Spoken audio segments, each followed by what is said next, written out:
Mein Name ist Chris und ich entwickle ein Open-World-Rollenspiel und ich zeige euch heute, welche 4 Punkte wir letzten Monat eingebaut haben. Bleibt dran!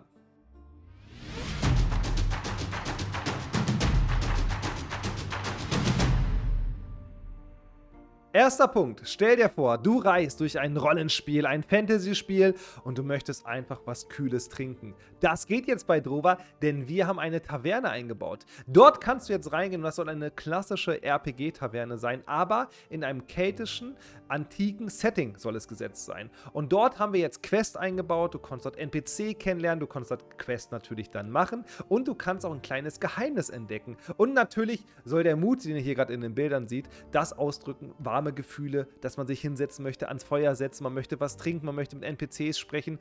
Und da saßen wir relativ lange dran und ich bin gespannt, was ihr dazu sagt.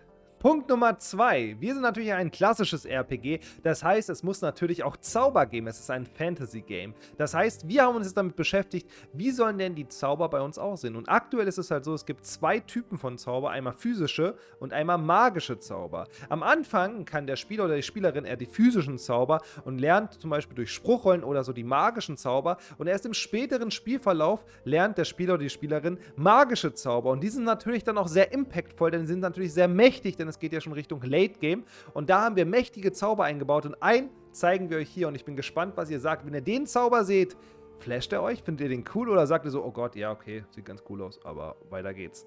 Punkt Nummer 3, wir haben unser letztes Biom wirklich eingebaut oder haben die ersten Grafiken gemacht und zwar das Ödland. Das Ödland ist sehr spannend, denn es soll quasi so ein bisschen die verlassene Natur darstellen. Denn die Natur ist dort halt verschwunden und es wirkt alles sehr kahl, sehr rau. Es ist kein großes Biom, sondern es ist eher überall zu finden, in jedem Biom bei uns in der Welt. Deswegen ist es kein eigenständiges Biom, was für sich so lebt, sondern es gehört eher zu den Biomen dazu und muss dementsprechend immer gute Übergänge haben zu anderen Bioms. Und da soll quasi darstellen, hier ist die Natur nicht mehr da.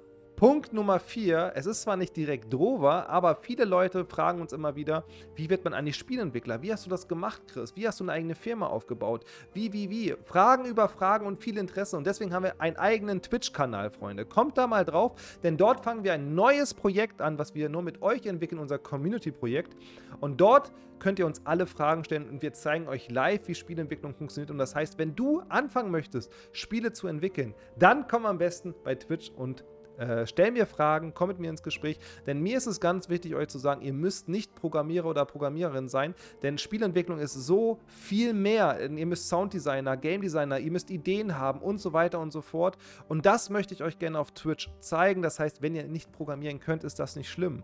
Traut euch nur, den ersten Anfang zu machen und ich bin da und beantworte euch jede Frage, alles, was ihr auf dem Herzen habt. Deswegen kommt einfach Entwickler-WG auf Twitch, würde mich sehr, sehr freuen. Das war unser Monat im Haus Just2D, im Haus Drova. Es war sehr, sehr intensiv, es hat sehr, sehr viel Spaß gemacht.